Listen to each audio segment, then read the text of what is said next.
Hey, everybody. Good to see you.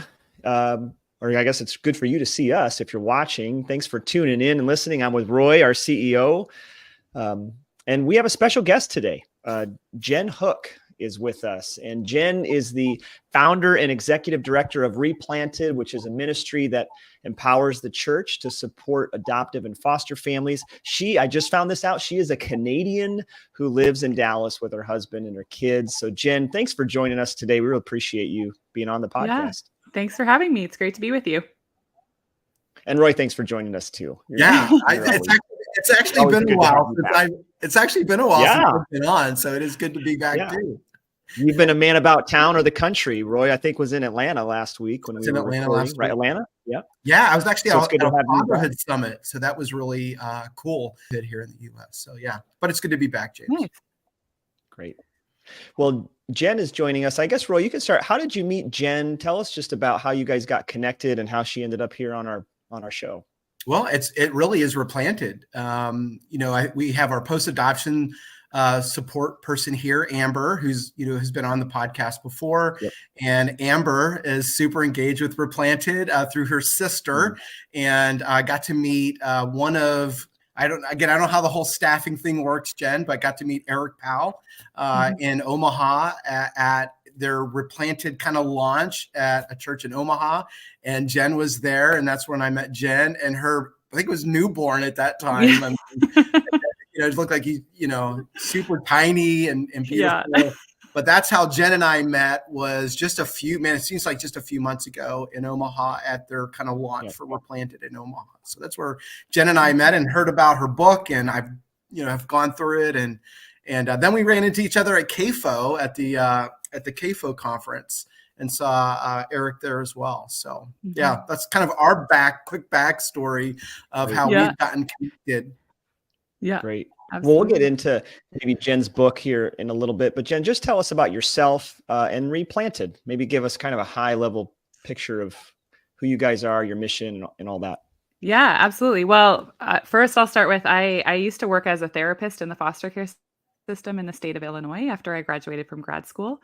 And so I was doing trauma counseling with kiddos anywhere from 3 to 18 years old, and then also working with birth parents who were trying to reunify with their kiddos. And it was just then that my heart and my eyes were really open to the reality of what kids have experienced and families in general. And I was seeing a lot of churches encouraging families to foster or adopt, and not a lot of families getting the support they needed when they said yes to that journey. And churches really not understanding the need or knowing how to support families, and seeing a lot of families really hurt as a result. I had kids bouncing from placement to placement because people weren't understanding how trauma impacts kids and their behaviors.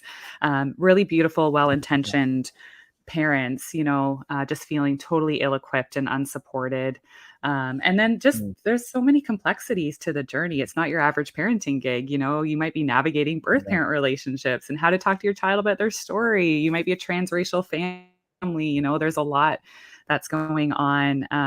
But ultimately in my work, I was working with kiddos who just felt really alone. I remember working with a 7-year-old boy. His mom was addicted to substances, and he really wanted to go home with her. And how do you go to school and talk to friends about that? Like, why won't my mom get sober and get me back? Does she not love me? These are really hard things our kids are going through. And so as a therapist, I knew support is the number one predictor of family outcomes. And so I really just wanted to empower the church to come alongside our families. And, we kind of talk about 3 different areas of support a lot of times. We have those tangible supports, people that, show up with meals or a bed when you get a placement, and those things are great. And then there's that informational support, right? So understanding how trauma impacts children, how we can parent kids through those healing experiences and their journeys and stuff like that. That's really important. Then the other piece is the emotional, spiritual support side. And that's really where Replanted, I think, thrives.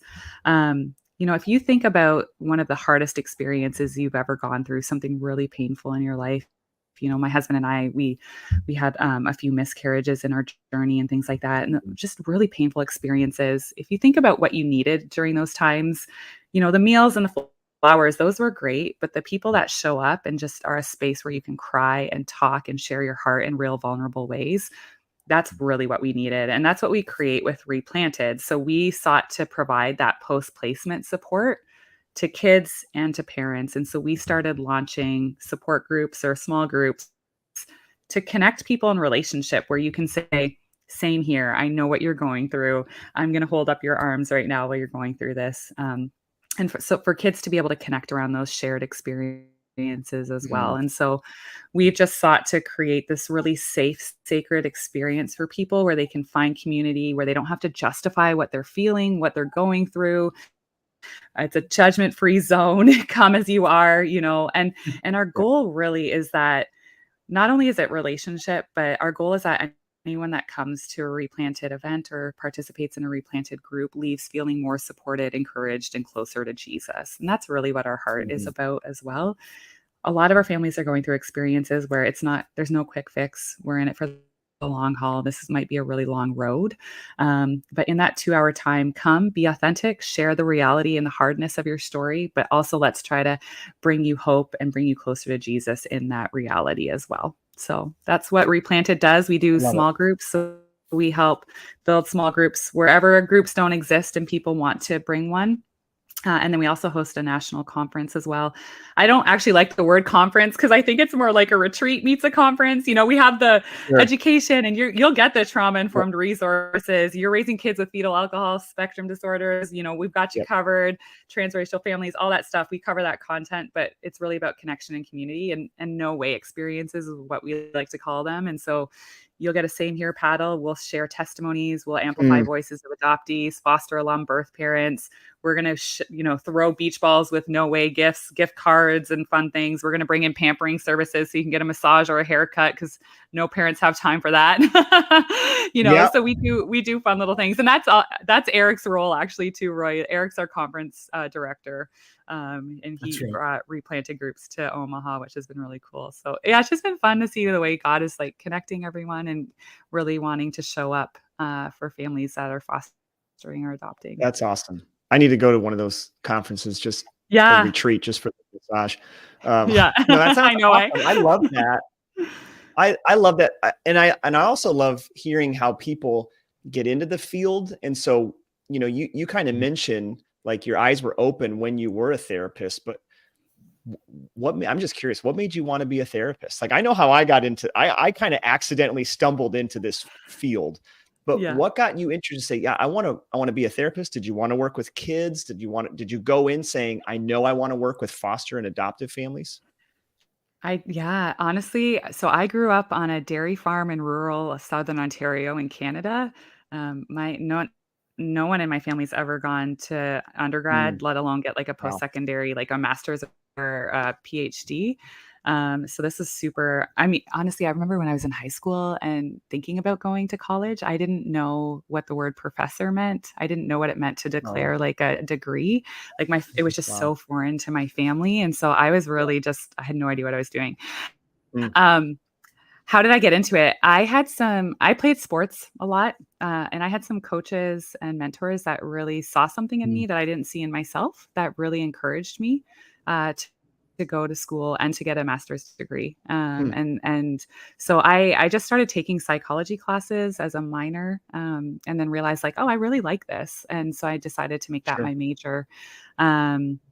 And I had a really great advisor who was helping me with my thesis at the time that was like, I think you should apply to grad school. And so I went to Wheaton College, honestly, because I knew it was a reputable Christian college, and we don't have a lot of those in Canada. And it was closer to home than me going to like BC. So I went there, and my goal, I loved working with kids. I knew that. I actually wanted to be a grief counselor, so working with kids that had terminal diagnoses and things like that. And I got a temporary work permit when I was here. After you could graduate, you could work for 1 year in the US as part of your student visa. And I was really unhappy with the position I had. And one of my friends, I was having dinner with her, and she's like, hey, our agency is looking for a therapist. I think you'd be great for it. And it was working with kids that were impacted by foster care. And so I got the job, and then I just was like, oh, this is exactly where I'm supposed to be. And so it was really God kind of directing my life. I didn't set out for it, and just started working in foster care, and just really felt such passion and heart for the kids, and really felt like this is where I'm supposed to be. Yeah. That's And then from there, it just kind of evolved. I actually didn't really even intend to start Replanted. I had an accidental conversation with an adult adoptee who happened to be a pastor at our church. And he was the one that was like, what do you see as the church's role? And I kind of spitfired a few ideas I had. And he's like, I think you should do it. So he was the one that actually went to the church and asked if we could start something. And then it just off we went. So it's been a bit of a wild ride. So I love it. God takes the most unlikely characters for some of his stories. So 100%. Well, it's so fascinating just to hear that, that personal side, Jenn, and just, I mean, that was Jesus's way. And he didn't take the rabbis or, the religious leaders. He took fishermen, tax collectors, and then just did something amazing. And so I hear that a little bit as you're describing your story of, God can use someone from, that's okay. That was going to come out bad. Like, God can use someone from Canada, but I just feel like in rural Canada, that was going to come out wrong. Even Jesus even had a disciple who was Canadian. Right. I know. Good save, Roy. That was. But just like who am I? And a dairy farm. My parents didn't go to college, and here you are. Here you are today. One of the things I love about Replanted, and I think, this isn't just a program. I think one of the things that's been so impressed upon my heart is, interacting with you and Eric is how you foster connection. It comes out of a position of the heart.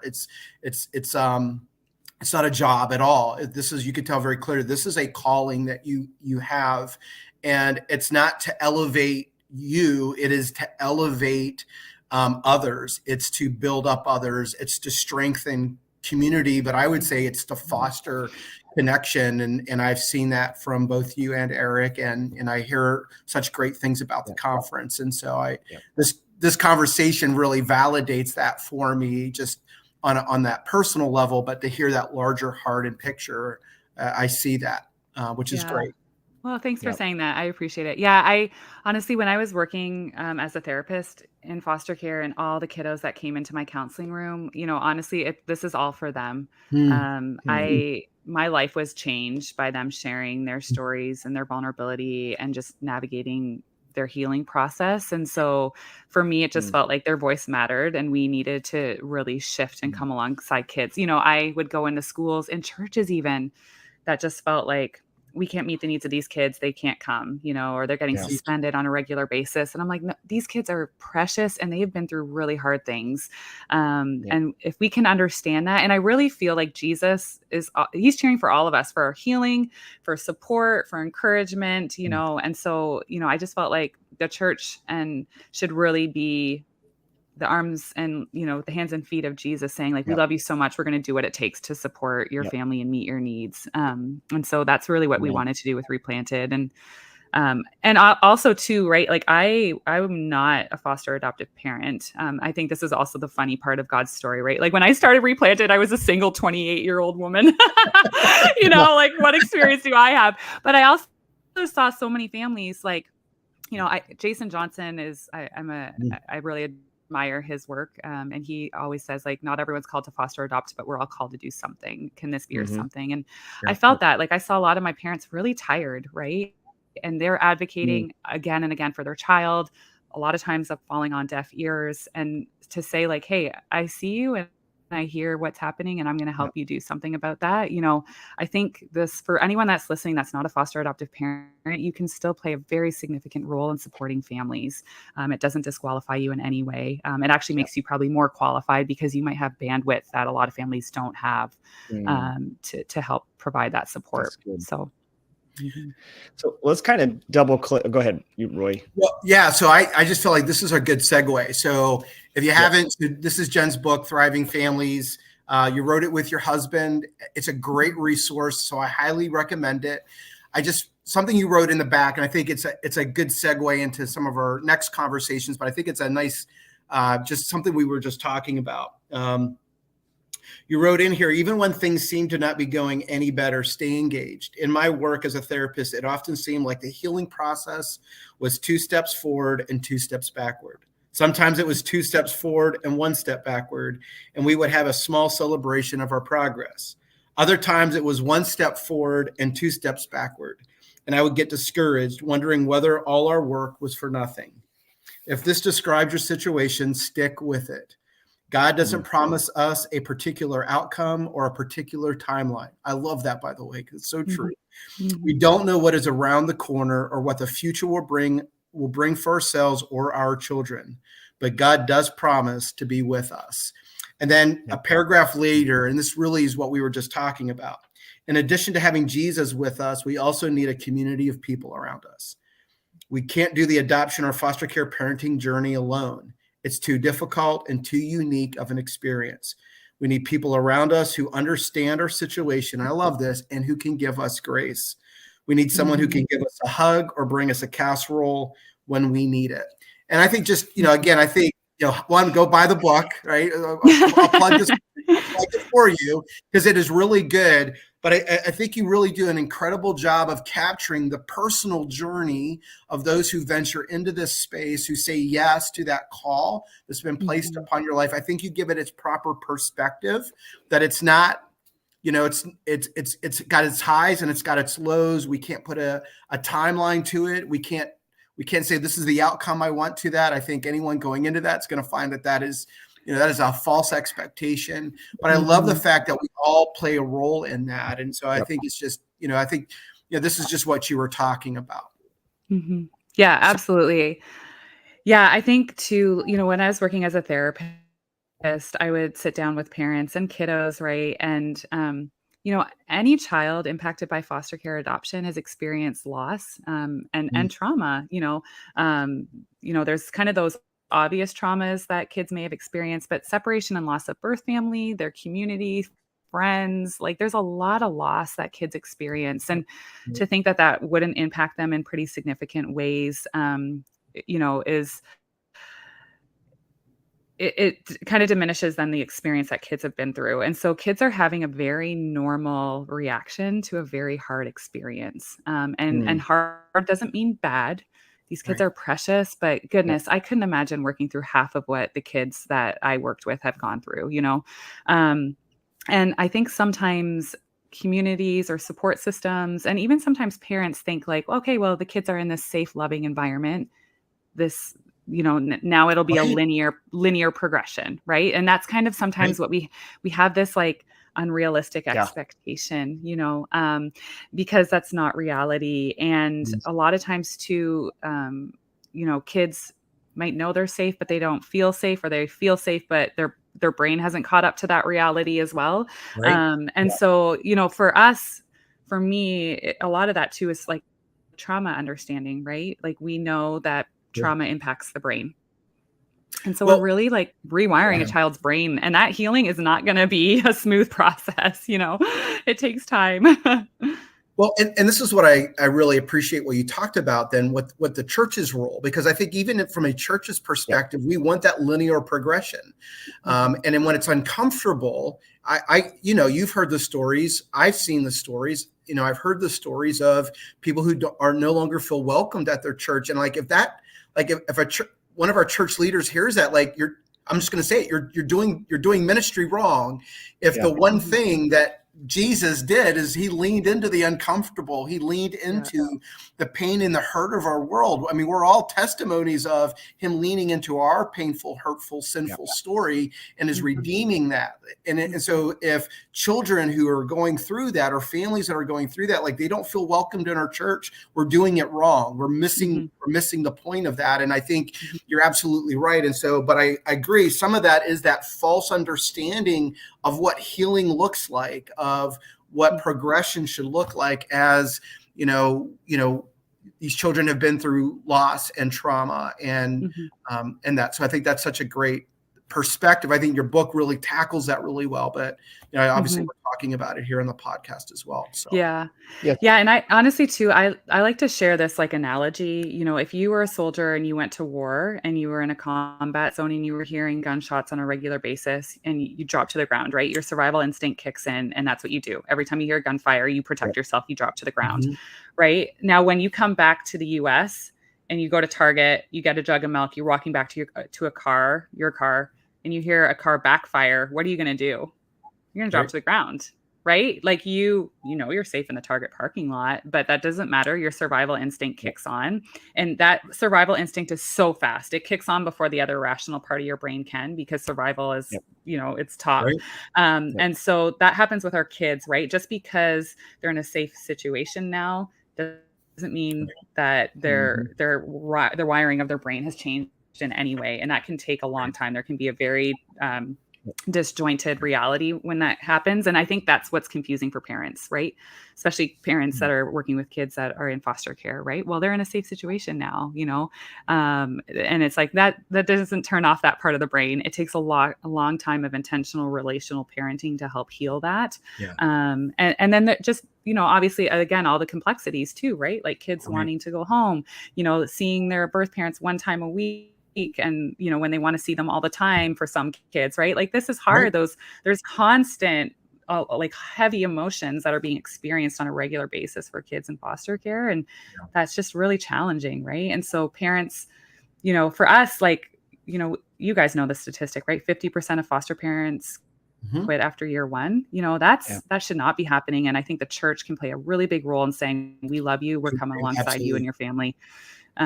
So yeah, and that breaks my heart. I actually just got a text message from one of my Replanted group leaders about a week or two ago that a family had come and their church had said, your kids can't come to Sunday school anymore. We don't know what to do. And I'm like, I wish the church said, hey, what can we do to support your family? What trauma trainings do we need to watch? What do we need to do so that we can meet your needs? Absolutely. I wish that was the response, like you said, Roy, versus sorry, we can't help you.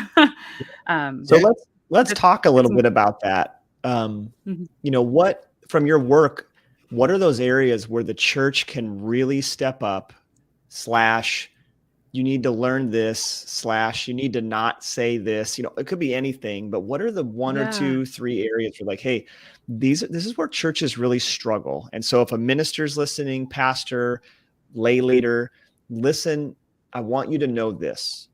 What were those things be? You're giving me a bit of a soapbox here, James. I have a few things. So you don't know this about me. So I used to be a pastor. My wife and I used to be campus ministers with a ministry here in Lincoln. And so we've been very immersed in the church world. And I don't just mean, we've gone to church our whole life. Like, no, we've been behind the scenes. And my wife works at our church now. And so we know churches don't know. Roy knows, and I think a lot of the people who are listening now, they know. And that's why they're listening. And I think they can have influence with their leaders. So don't hold back. Fire away. Yeah. Okay. Well, there's a few things. I think first, like churches, reading books like The Thriving Families, we cover not just trauma, but all the complexities of what it means to be a foster adoptive family. I think kind of having that lens and reframing the experience for churches can be really helpful. So getting trauma informed. I would love to see all churches understanding the uniqueness of the foster adoptive journey. And then as part of their like child safety protection trainings that they do for anyone that's serving in Sunday school, that there's a trauma informed piece.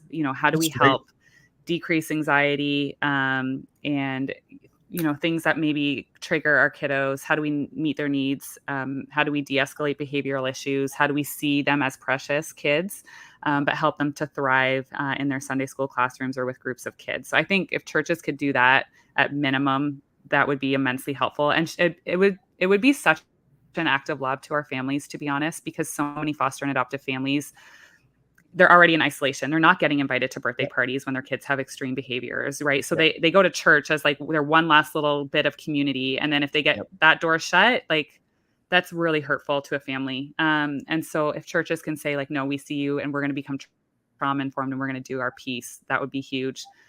The other piece is, I think for a while, scripture is very clear about like the cause of the fatherless. It's intermingled all throughout scripture, as that's part of God's heart. I think churches sometimes just take that piece of it though, and they encourage families to foster adopt and kind of glamorize that piece of it, if you will, as this very emotional, like you're doing God's work sort of experience. And then that's the extent of it. And that is one piece of it, but that is definitely not the whole piece. And so if we're not being fully honest and allowing our families to come in feeling really heavy and like they're in challenging places, if that doesn't leave room for birth families to feel safe in churches as well, that are trying to reunify with their kids or making adoption plans. Sometimes churches just kind of focus on the adoption foster care piece of those triads, and Sure. not the human dignity of everybody. That's good. So I would want churches to really value every human: foster adoptive parents, birth parents, kiddos impacted by foster care or adoption, biological children. Like, the whole ecosystem is very important. And I think churches really need to honor that. And then honestly too, even low hanging fruit, and when we talk about human dignity, we're made in God's image. That's true for all of us. For our conference this year, our theme was FOR, not the number. But like, if God is for us, who can be against us? But how do we receive that forness from God when we feel like outcomes aren't what we were hoping for, prayers are going unanswered? But if God is for us, he's also for our kids. He's also for their birth families. Like, what would it look like for a church to be for everybody, for reunification, for adoption, foster care, family preservation, all those pieces equally, And I think churches don't always do that super well. And even as simple as like, I just got a flyer from a church. I was like, hey, we're hosting an event. And I was like, this is awesome. And it says like, for foster kids, and I'm like, okay, great that you're hosting an event, but also don't call them foster kids, they're kids first.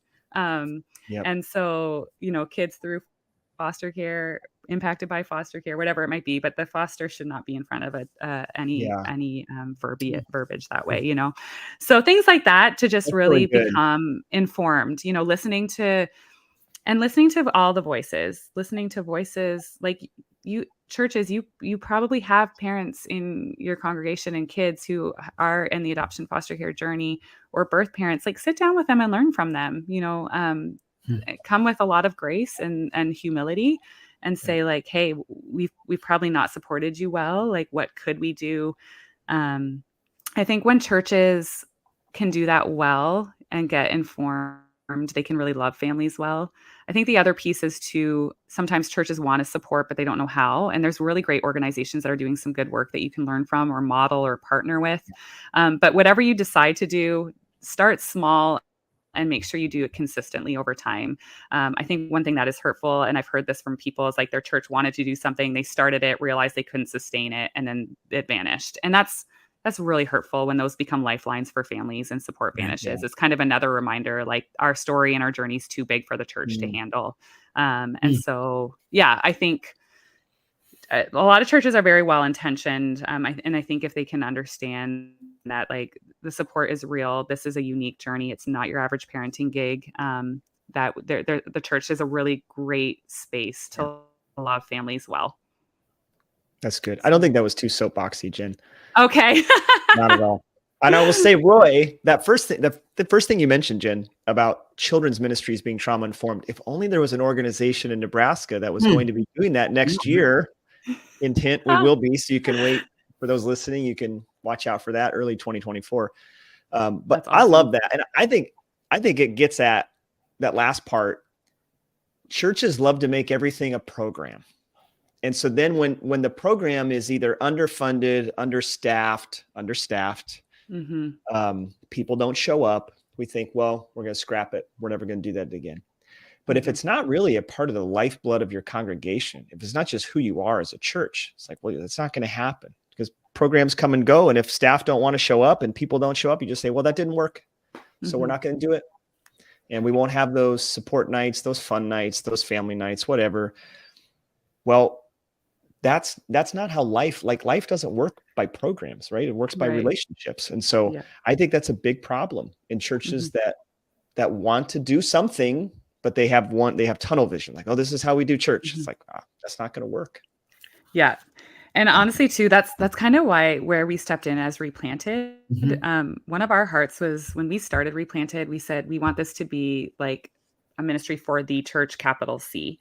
And we want to be, churches can be a unified body of Christ around supporting foster and adoptive families. And sometimes churches maybe only have 2 or 3 families, but they are in need of support, and so what can we do to come alongside together? And so I think if churches can operate outside of maybe their usual reach out to other churches in their community, build some partnerships, and create that relational support, it can go a long way. Honestly, that for us with Replanted, when we start groups, we say like, all right, our definition of like success is if Replanted vanished or the support group vanished, it wouldn't matter because our families are in relationship with one another.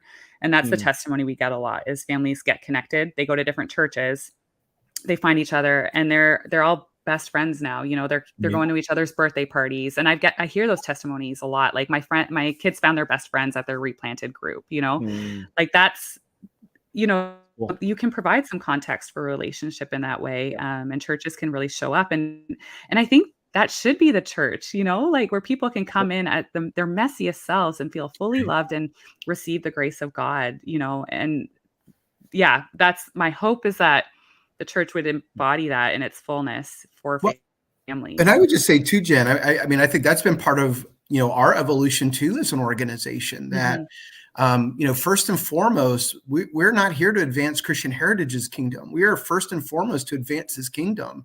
There are no borders. There are no silos in his kingdom. If anything, if we're building those, I would say, well, we're probably not advancing his kingdom. We have our own agenda. And I think it's one reason why, we are trying to do things differently. It's one reason why, we want we will be launching Replanted here in Lincoln this upcoming fall in 2024, because part of that for us is, well, you fostered with us, now you've adopted, you're kind of outside of Christian Heritage. I'm like, no, like this is for life, right? Yeah.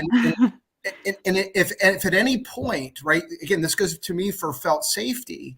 If at any point people don't feel like it is for life, that that's problematic for the very premise by which we are trying to build a ministry upon. It's these eternal connections. And if at some points, like it gets hard, you're gonna do what? I'm no longer part, like, you know what I mean? So part of that is that commitment, that resoluteness to seeing it through, even the hard stuff. And not seeing these as our boundaries, but this collaborative effort towards, the work that God's called us to. And I'm sure you see this just as well as we do. What I think was so segmented when trauma was just really segmented to this very just kind of separate population. 1 out of 3 people sitting in a church, in a church pew have experienced significant trauma in their life. It's, I would say every child at some point is vulnerable based on the conditions of kind of, I look at the mental health epidemic. When you look at some of these other factors that are going on, we're in trouble. Yeah. And I think our approach has to change if we want to start seeing significant differences in that. And the church has got to lean into that. And so I think you're absolutely dead on about, the purpose of Replanted. But I will tell you, it's not just the church changing. It is, we are changing as an organization as well, because the need is demanding it. And if we don't engage or change, then we have settled for status quo. We have settled for poor outcomes. And I don't think that's what Jesus, I don't think that who Jesus is at all. And that's been hard for us to look at, but it's that necessary change that needs to happen. So I love your heart on this. And again, I think it's probably why, we love having conversations with you and Eric, and, why there's, we share this common language and common outcome of how do we tear down the silos? How do we inform and educate our community to do one thing, to support and love families in a healthier, flourishing, thriving, and I would say biblical way in regards to that. Absolutely. Yeah. And I think you're right. Like, that's what I love about like kindred spirits, right? That's what I would call us, right? Like we're doing different things, but we realize like there's ways where we can work together to provide more support for families. And that's so important, and like, it is. It's been really cool to just see. I feel like that shift is really happening, kind of across the US at least. I would agree with that. And I love to see that. And I would love to see more churches just really showing up in more intentional ways, because we kind of live it. We see the inside, we see the impact, we see the families hurting. Right. We hear the stories. And so it's very easy for us to show up. But then to get churches to buy into that, right, where they're kind of,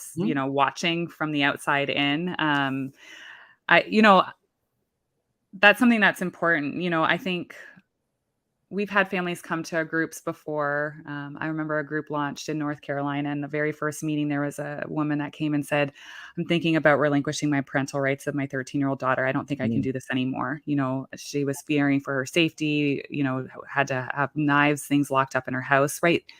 Most parents are not going to ever feel comfortable sharing that with just anybody or their church. But these are some of the realities our families are going through. And so for us to be able to create a space, even at our conference, where you can come as you are, we love you, and we know you're going through some hard things. And so for it to be more than just us and Christian Heritage, but at churches and people in general, support systems, not being scared off by the really hard stuff, but saying, I love you.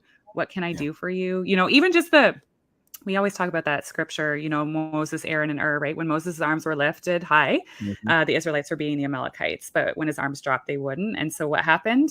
His friends lifted his arms up, right? And held his arms up for him. And that's what we're doing as Christian Heritage, as Replanted. And we want the church to be doing that too, to come alongside our families that are hurting. Not every foster adoptive family, everyone's in different seasons, and it comes in different waves. And like you said, it's a lifelong journey, but there are families right now that need their arms lifted up. And so what can we do to make that happen? So, yeah. That's good. Jen, I got one more question before we wrap up and hear what's coming up for Replanted. What does it take for a church to be all in? Like, we found it more effective when we get a church and their leadership all in, and then now it's easier to find foster parents and mentors and a community to support those families.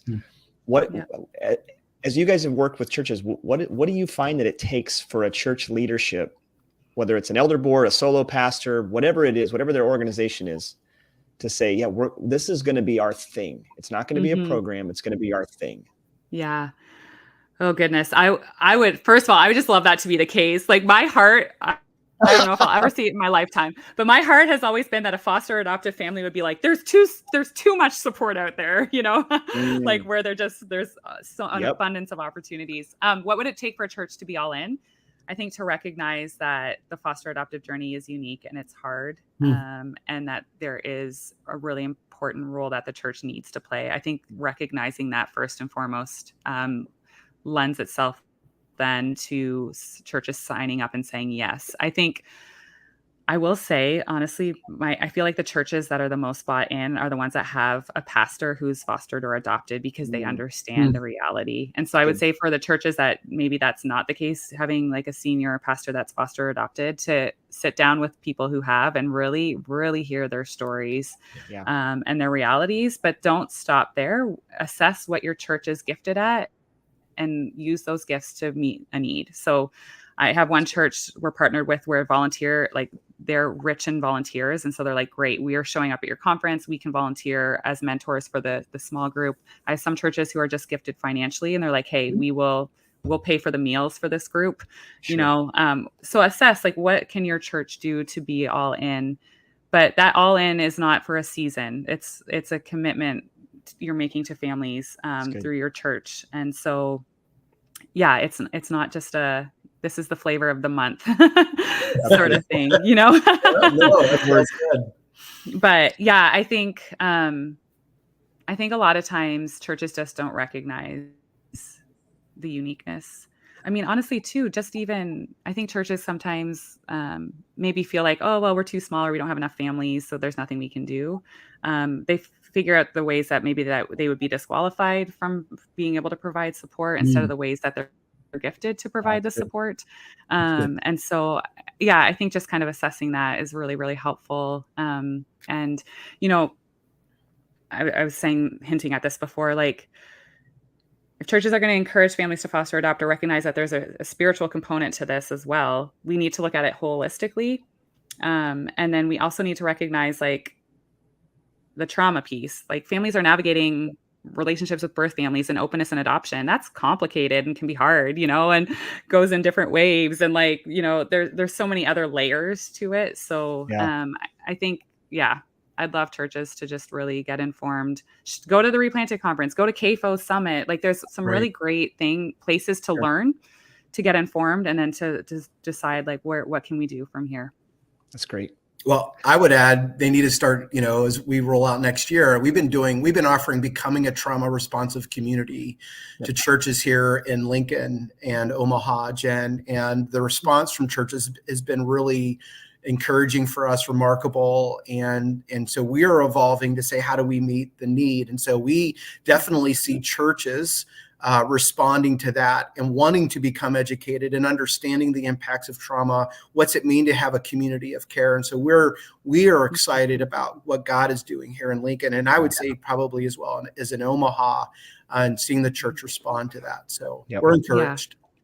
Great. Absolutely. And I am too. I feel like we've been seeing more and more in churches saying like, hey, what can we do? How can we come alongside families? And I think because we're seeing a lot of families in crisis now, and those voices are important, and people are starting to recognize, like, I was reading an article a couple months ago about 20 years ago, churches were like, go rescue the kids. Like that was the narrative. Right. And then the families did. And now they're all like struggling, not all, but it's hard. And so we're seeing this big wave now of like the churches from their initial like plea or cry. Now it's like, okay, you've got to respond again.